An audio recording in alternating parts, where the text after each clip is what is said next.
Para terdakwa kasus tragedi Kanjuruhan sudah menjalani sidang vonis. Beberapa divonis bersalah dengan hukuman penjara, namun ada juga yang dinyatakan bebas.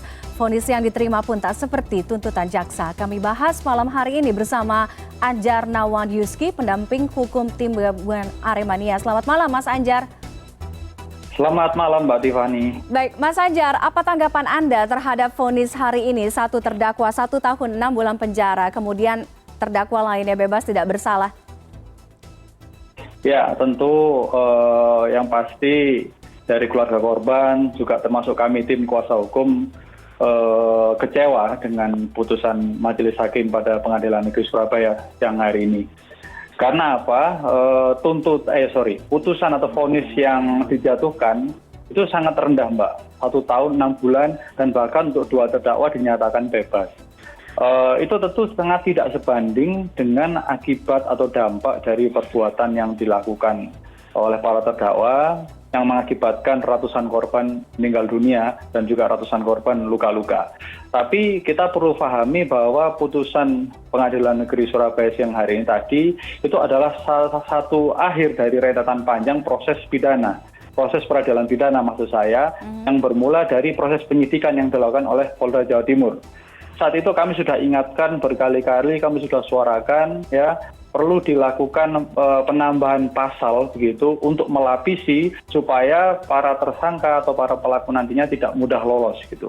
Tapi nampaknya dari penyidik tetap meyakini bersikeras hanya memasang atau menerapkan pasal kelalaian, pasal 359 dan pasal 360 KUH Pidana. Begitu juga pada saat perkara ini bergulir di tingkat kejaksaan waktu itu tahap 1, kami juga sudah beraudiensi, bertemu langsung dengan jaksa penuntut dan juga dengan Bapak Aspidum Kejaksaan Tinggi Jawa Timur waktu itu. Kami ingatkan, apabila memang perkara ini belum matang atau dengan kata lain pihak kejaksaan ragu, jangan di P21-kan. Alangkah lebih baik apabila dilengkapi dulu atau dimatangkan dulu berkas perkaranya supaya nanti tidak ada hasil yang mengecewakan begitu. Nah, tapi nampaknya karena alasan waktu berkas perkara itu di P21 kan begitu saja sampai pada akhirnya disidangkan. Nah, pada saat disidangkan juga kami mengamati ada beberapa hal yang dinilai janggal.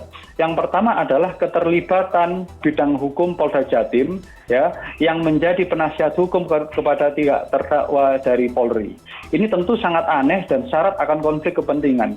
Bagaimana bisa pihak Polda Jawa Timur di sisi lain dia bertindak selaku penyidik ya, yang dalam hal ini berarti mereka tujuannya adalah memidanakan para pelaku yang mengakibatkan jatuhnya korban di peristiwa Kanjuruhan. Tapi pada sisi lain ternyata pada saat persidangan justru Polda Jatim pula yang bertindak selaku pembela dari 3 terdakwa.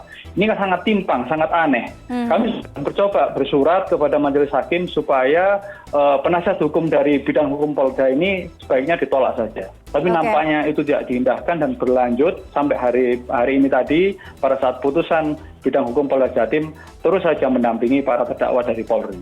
Yang kedua, dalam rangkaian proses persidangan ini kami bersama 42 keluarga korban itu telah mengajukan permohonan restitusi melalui LPSK, Lembaga Perlindungan Saksi dan Korban. Di sana sudah ada surat dari LPSK ya, yang pada intinya menyetujui permohonan restitusi yang kami ajukan. Yang kemudian oleh LPSK telah disampaikan melalui Kejaksaan Tinggi Jawa Timur dengan harapan mestinya ini nanti diajukan pada saat tuntutan.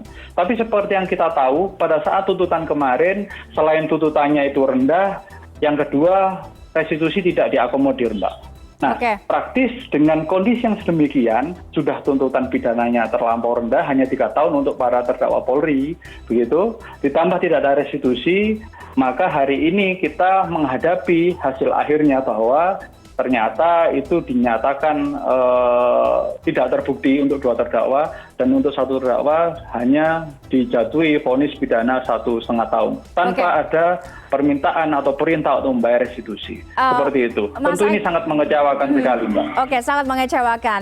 Mas Anjar, dari keanehan, kejanggalan yang Anda dan juga tim kuasa hukum dari Aremania cermati, apa yang Anda lihat?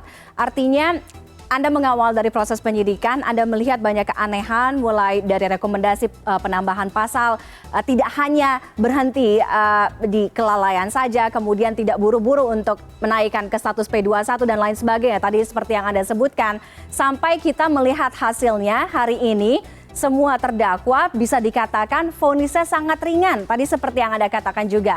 Mengapa, apa yang Anda cermati dari ini semua?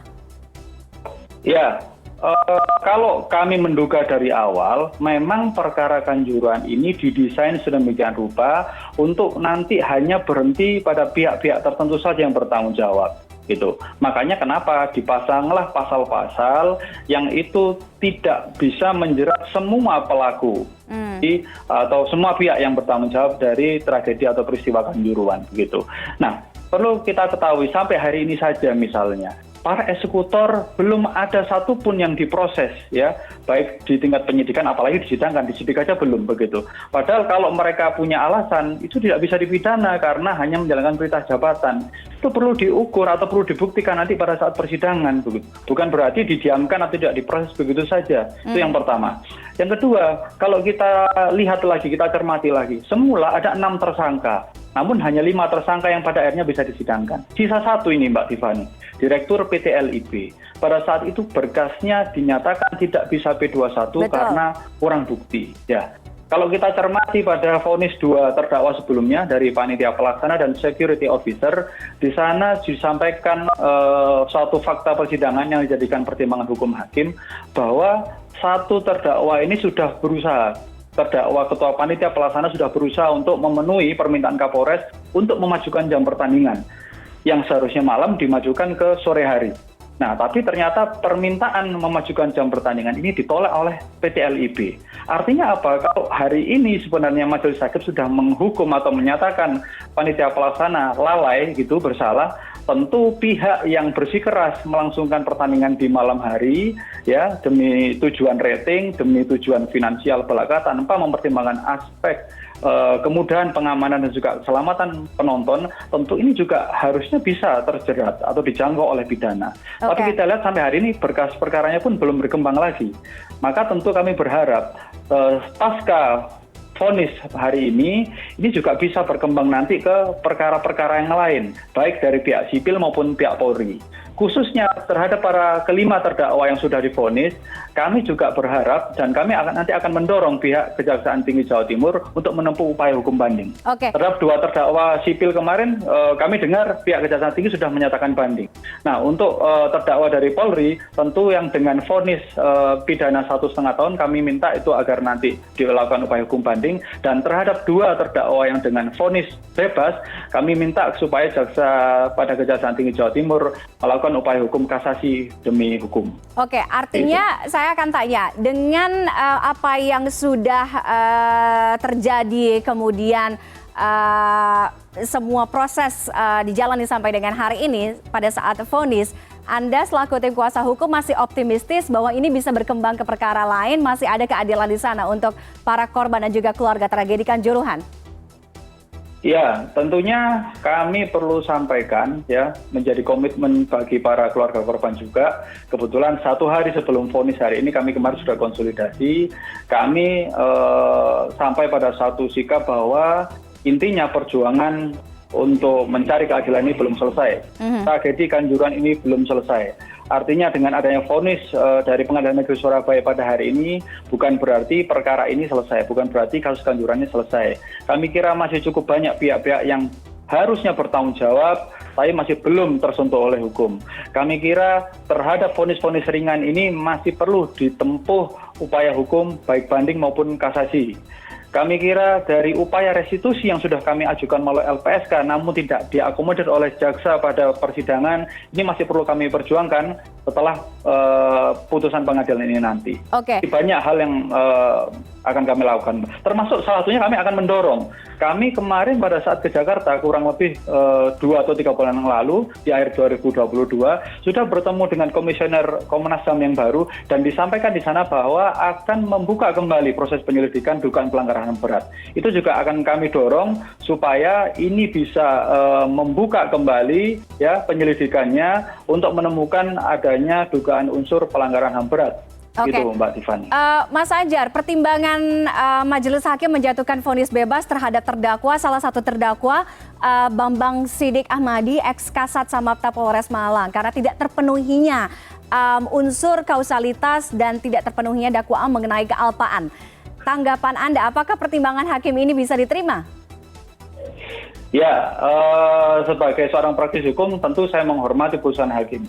Namun demikian, kalau saya belum baca lengkap ya isi salinan putusannya seperti apa, tapi sepintas yang saya dengar di sana ada salah satu pertimbangan yang menyampaikan bahwa sebenarnya terdakwa ini dalam tanda petik tidak sengaja begitu menembakkan gas air mata yang kemudian asapnya tertiup angin begitu. Jadi betul. sebenarnya faktor alam atau faktor angin inilah yang mengakibatkan gas ini berada pada tribun yang mengakibatkan kepanikan begitu.